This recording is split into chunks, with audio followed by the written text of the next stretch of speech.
Chapter 34. How they cast out the dead.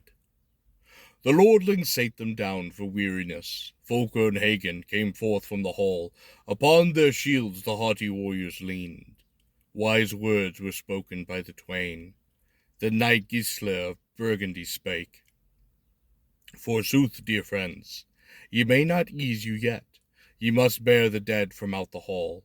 I'll tell you, of a truth we shall be tacked again. They must no longer lie here neath our feet, ere the Huns vanquish us by storm. We'll yet ha' wounds, which shall ease my heart for this. Quoth Gisler, I have a steadfast mind. Well is me of such a lord, spake then Hagen. This rede which my young master hath given us today would befit no one but a knight. At this, Burgundians, ye may all stand glad. Then they followed the rede, and to the door they bare 7,000 dead, the which they cast aside. Down they fell before the stairway to the hall, and from their kinsmen rose a full and piteous wail.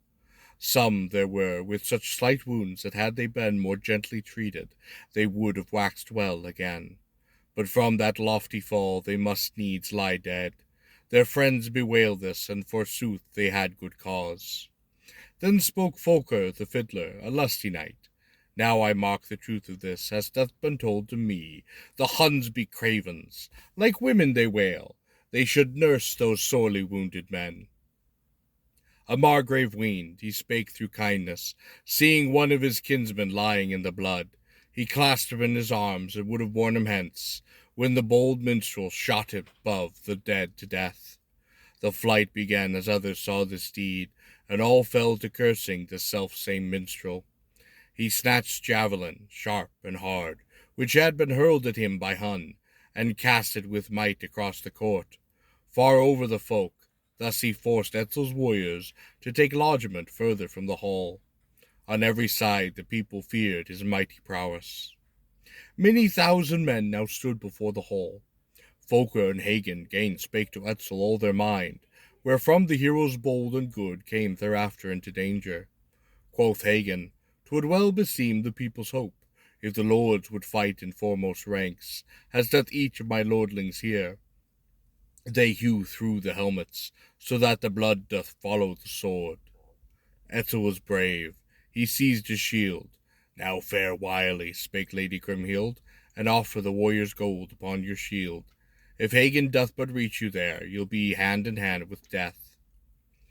The king was so bold he would not turn him back, the which doth now seldom hap from so mighty a lord. By his shield throng they had to draw him hence. Once again grim Hagen began to mock him.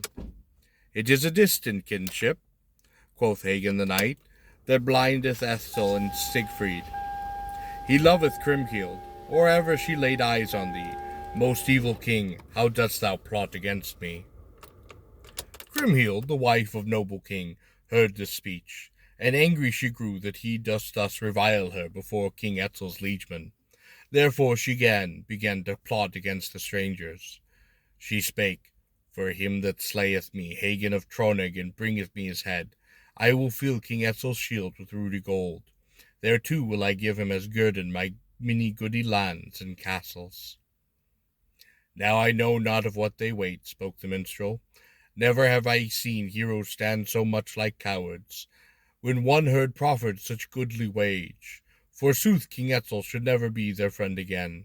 Many of those who so basely eat the lordling's bread, and now desert him in their greatest need, do I see stand here as cravens, and yet would pass for brave. May shame ever be their lot.